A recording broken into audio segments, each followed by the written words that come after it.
మనం కృష్ణ నామ మహిమ తెలుసుకుందాం.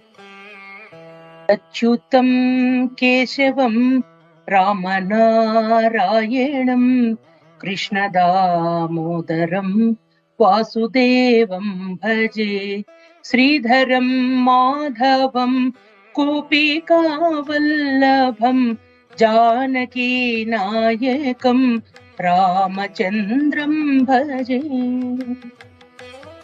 నల్లనివాడు పద్మనయనంబులవాడు ఎంత చక్కగా ఉన్నాడో చూడండి.